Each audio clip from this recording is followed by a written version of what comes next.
Salam and peace be upon you, episode 13, part 7, The Public Carrier, Sharing Without Cheating.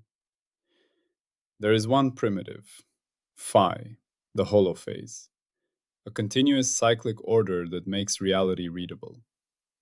When phi becomes readable as change, its first differential phase appears, and with it, three inseparable readouts arrive together.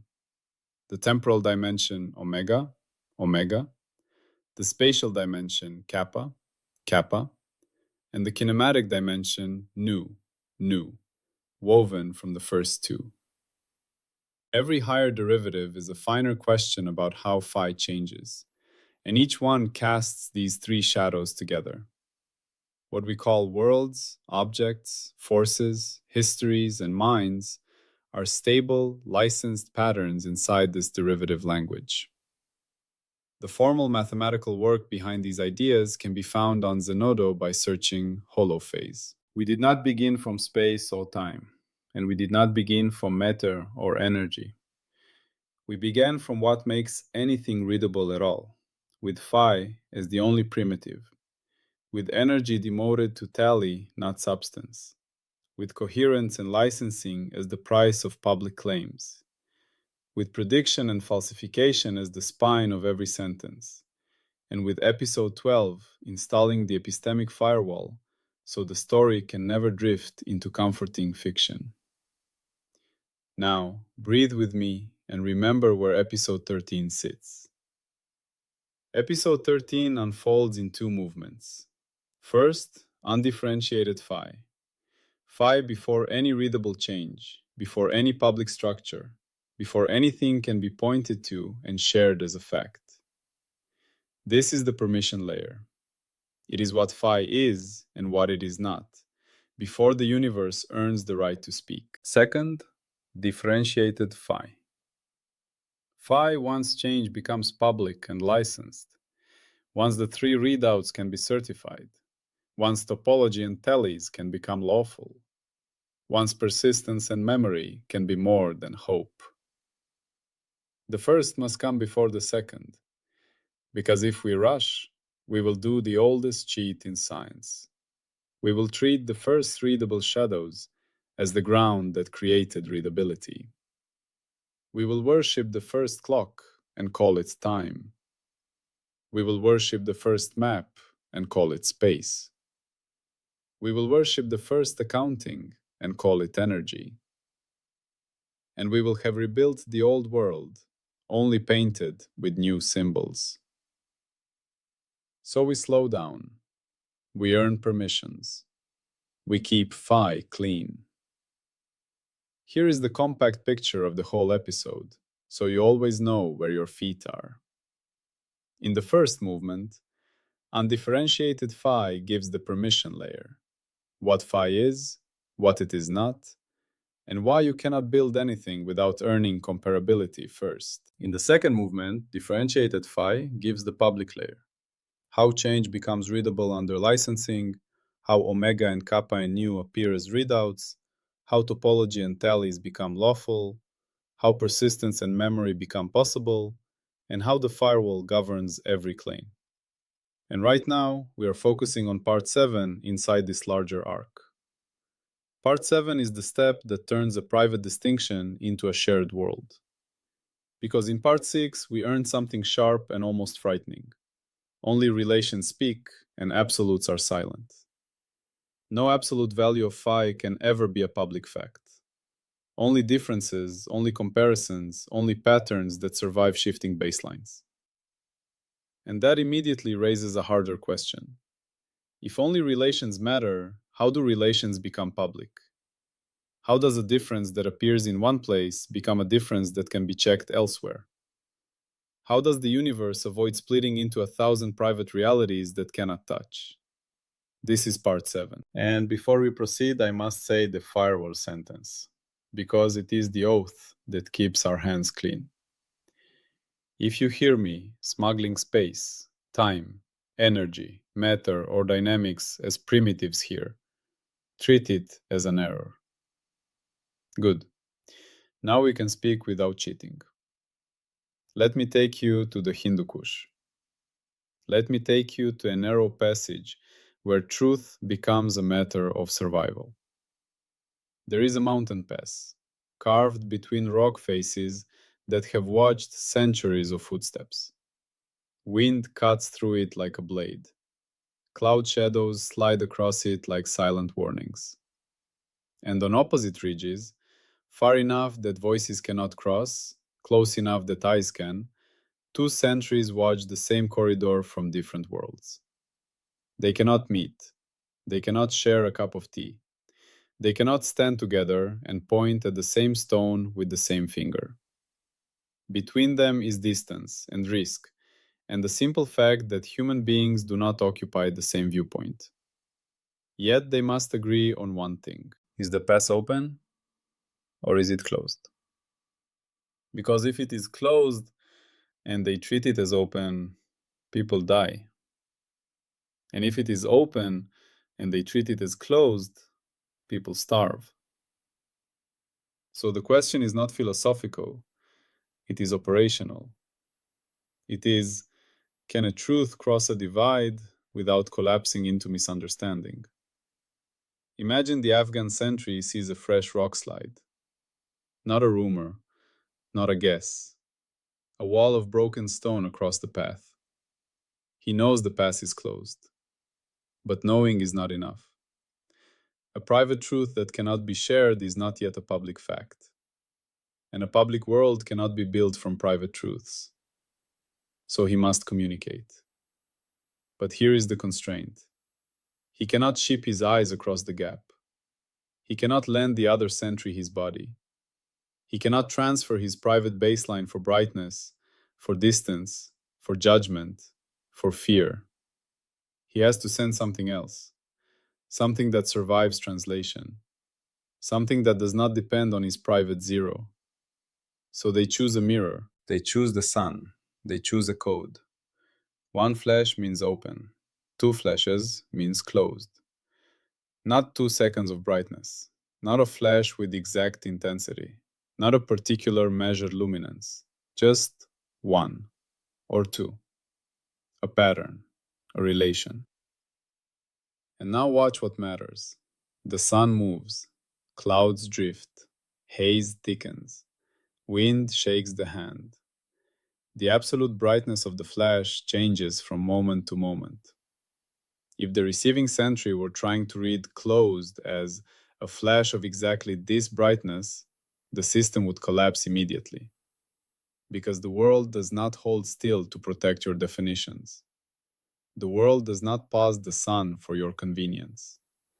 So the message cannot be built out of absolutes. It must be built out of something that stays true when absolutes drift. It must be built out of difference. Flash versus no flash. 1 versus 2. Pattern versus baseline. If a cloud dims the light, it dims both flashes. The absolute changes. The relation survives. And when the relation survives, something miraculous happens. A truth crosses. Not because the two sentries shared the same private experience. They do not. Not because they shared the same instruments. They do not. Not because they share the same internal scale for what counts as bright. They do not. But because the message was designed so that it does not require shared private baselines. It was designed to be invariant under the drift of the absolute. It was designed to be readable as relation. That is the core of part 7. Now state it plainly. Here is the core claim. The only way phi can be publicly shared is through gauge-invariant carriers. Say it again, even simpler. If a truth depends on your private zero, you cannot hand it to anyone else. So public truth must be encoded in what survives when private zeros shift. That phrase, gauge-invariant carrier, can sound technical, so I'm going to give you its meaning in the cleanest possible way, without hiding behind the word. A carrier is not the truth itself. It is the package that can carry the truth across a divide. And gauge-invariant means the package still carries the same truth even if the absolute baseline changes. In the mountain pass, the carrier is the pattern of flashes. The gauge change is the drifting sunlight. The invariance is that 2 remains 2 whether the sun is strong or weak. Now, why does this belong in the silent ground of episode 13? Because this is not a detail about technology. This is not about radios or wires or satellites. This is a logical requirement for any shared reality whatsoever. If phi is the only primitive, and if reality becomes readable only through phi, then the very first possibility of public must be earned from within phi, not borrowed from a pre-existing universe of space and time and objects. So part 7 is not how humans communicate. Part 7 is what communication must be, in principle, if the universe is built from phi. And that matters because the greatest confusion in all frameworks comes from skipping this step. People talk about measurements as if measurements reveal things as they are. They talk about instruments as if instruments directly touch reality. But instruments do not touch absolutes. They touch what survives calibration. They touch what survives translation. They touch what can be carried from one observer to another without becoming a different statement. Science is not the capture of private experiences. Science is the construction of carriers that survive comparison. This is why Part 7 is not optional. Without Part 7, we would have no meaning for public. And without public, we have no meaning for law. Because a law, in our firewall discipline, is not a beautiful story. A law is a contract that multiple observers can test and audit. A law is something that survives being checked from different sides of the mountain. So a law must ride on carriers, and those carriers must be gauge invariant. Now let's make the necessity bite. Imagine the sentries try to share truth using absolute brightness. Open means flash of exactly this intensity. Closed means flash of exactly that intensity. On paper, it sounds possible. In practice, it is impossible. Because the carrier would be coupled to the absolute conditions of the channel. The message would melt into the weather. The truth would become a hostage to sunlight. And that is the definition of cheating. Cheating is when your claim depends on a hidden baseline you cannot guarantee across contexts. Cheating is when you pretend an absolute can be shared, when in fact it changes as it travels. So the sentries did what the firewall demands. They build their truth out of invariance. And now I want you to feel what this means for phi. In part 6, we said, absolute phi is meaningless. Only relations matter. Part 7 now sharpens it further. Even a relation is not automatically public. A relation can be known privately. A difference can exist in your experience and never become shareable. So the universe requires more than relations exist. It requires relations can be carried. And this is the step where the holophase worldview becomes a civilization-grade epistemology. Because it says, the basic unit of public reality is not a value, not an absolute, not a hidden dial. The basic unit of public reality is a carrier of relational structure that survives translation. Now pause, because here is where many listeners accidentally fall into a trap. They hear no absolute truth and think it means no truth. That is not what we are saying. We are saying something stronger. We are saying truth is what survives translation. Truth is what remains the same when you change the meaningless parts. Truth is the invariant structure. And invariants are harder, not softer. An absolute can be faked by choosing your baseline. An invariant cannot. An invariant forces agreement across different baselines. That is why it is the backbone of public reality. So part 7 is not relativism. It is the opposite. It is the definition of the strongest objectivity available in a phi-built universe. Objectivity is invariance under gauge changes. Now, if this is the claim, then the firewall demands two things. It demands prediction, and it demands falsification. So let's earn both. First, the prediction. If the only way phi can be publicly shared is through gauge-invariant carriers, then whenever we access phi operationally, whenever we build instruments, protocols, encoders, any certified readout, the thing we will actually be able to report will always be an invariant pattern, not an absolute phi value, not phi equals 17, not phi is this, but a structure that remains stable when we shift the baseline. In plain language, the prediction is this. If the claim is true, every successful measurement of phi will be expressible as a comparison that survives re-zeroing. Every successful protocol will have a built-in immunity to arbitrary baseline shifts. Every public fact will look like a two flashes fact, not like an exact brightness fact. How could you check that? Within the holophase discipline, you check it by trying to break the carrier.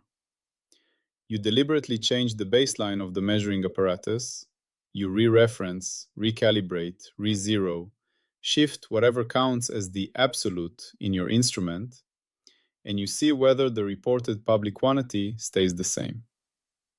If it stays the same, it has the right form to be public. If it changes, then you have not extracted the public carrier. You have extracted private notation. And private notation is not science. Now you might hear that and think, of course, everyone calibrates instruments. Yes, and that is exactly the point. The deepest requirement of a phi universe is the thing good measurement practice already tries to do. Identify what survives calibration. The holophase claim is that this is not a cultural preference. It is a metaphysical necessity of public reality. Now, the falsification. We must state it plainly. If X happens, this claim fails. Here it is.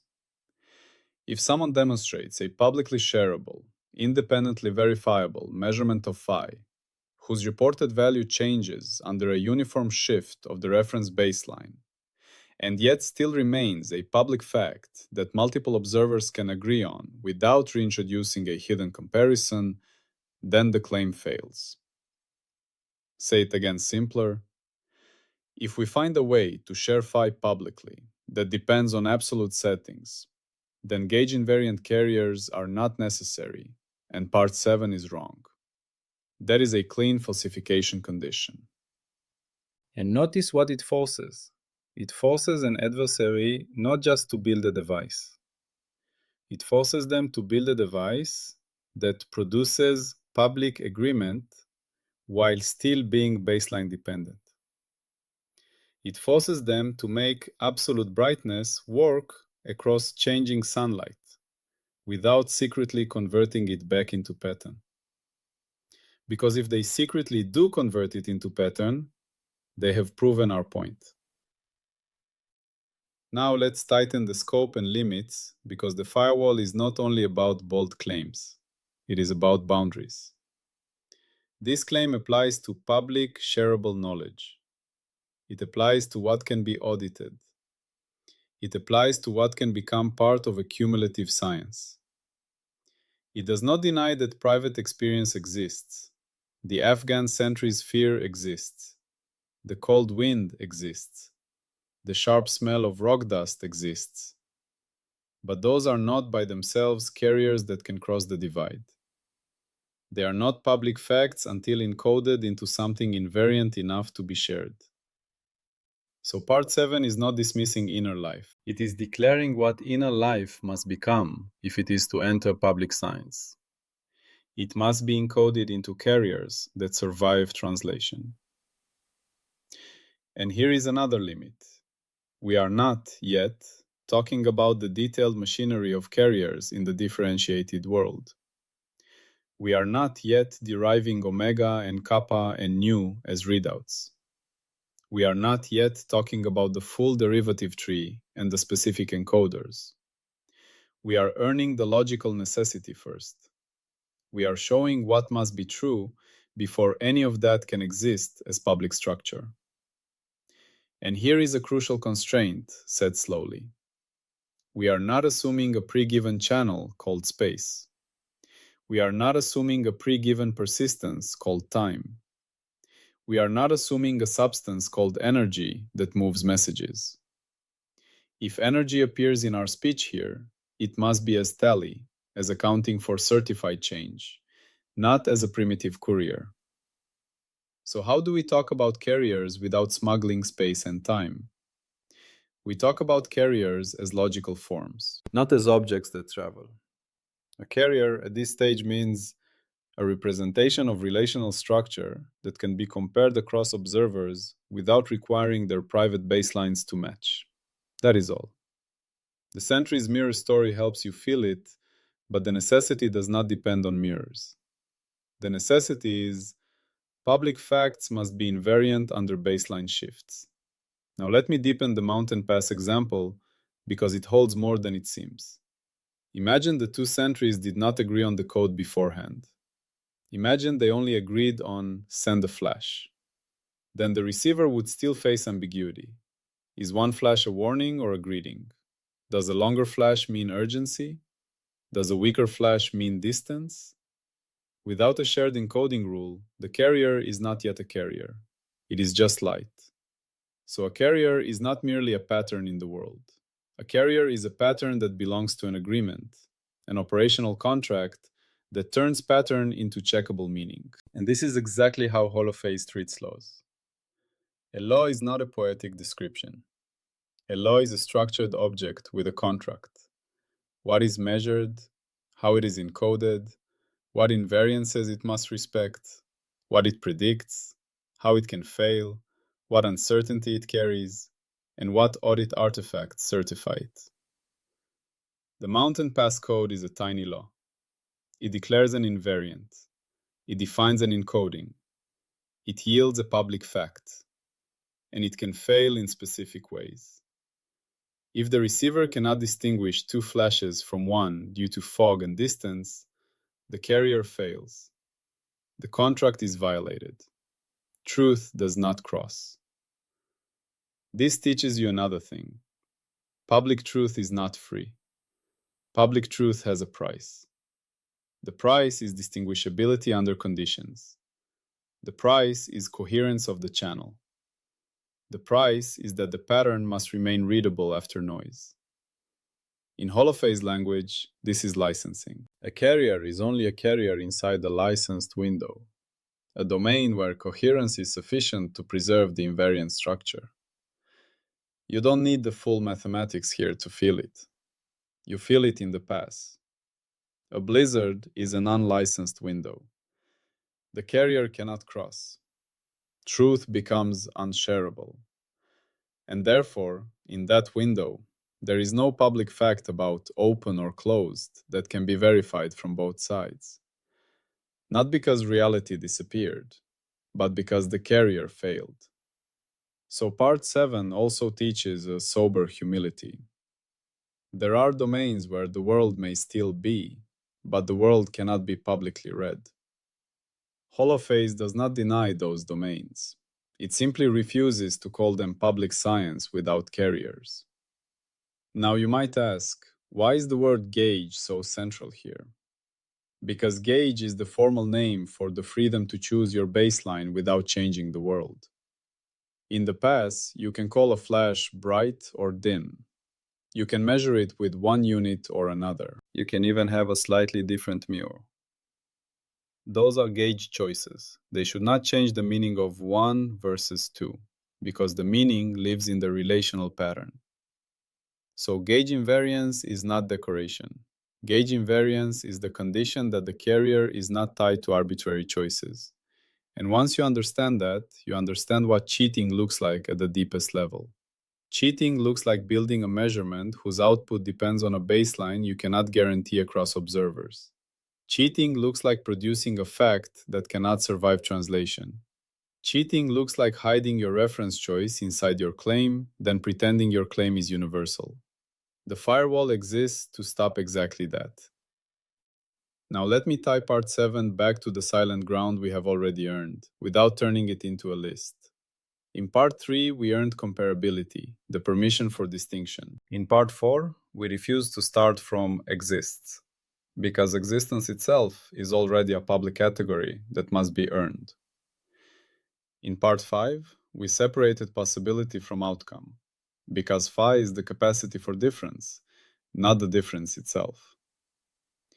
In part 6, we stripped away absolutes, because only relations can speak publicly.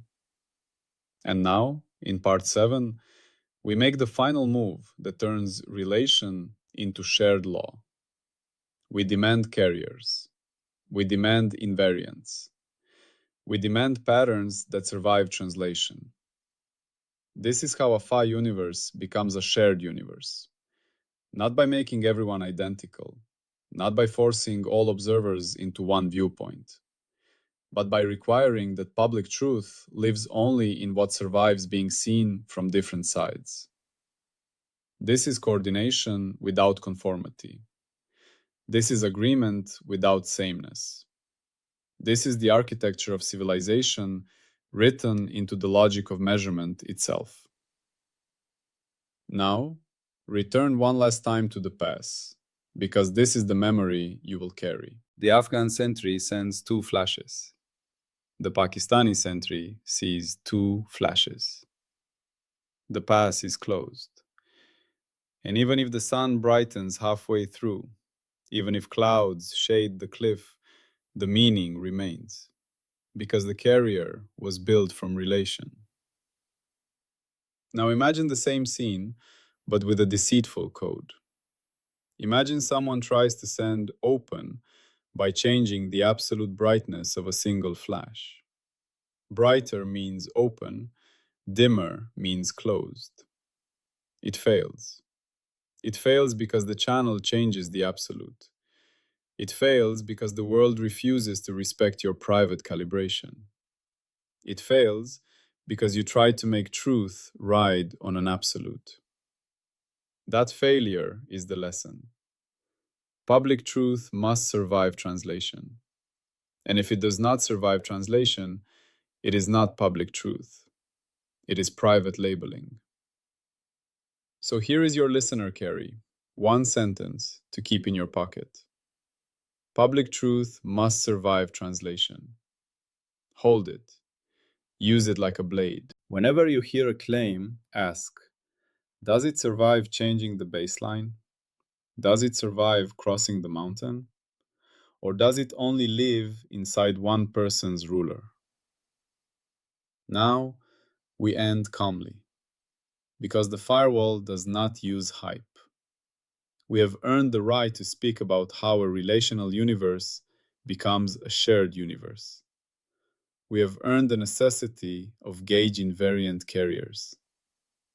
And the next question is now inevitable. If relations must be carried publicly, what is the shape of the value space those relations live in? Do differences run off forever, or do they wrap? Do we live on an open line or inside a loop?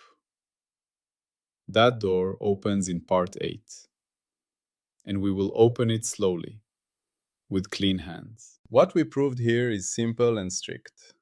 If phi is the only primitive and absolutes are silent, then any public, shareable fact must be encoded in gauge-invariant carriers, patterns that survive when private baselines shift.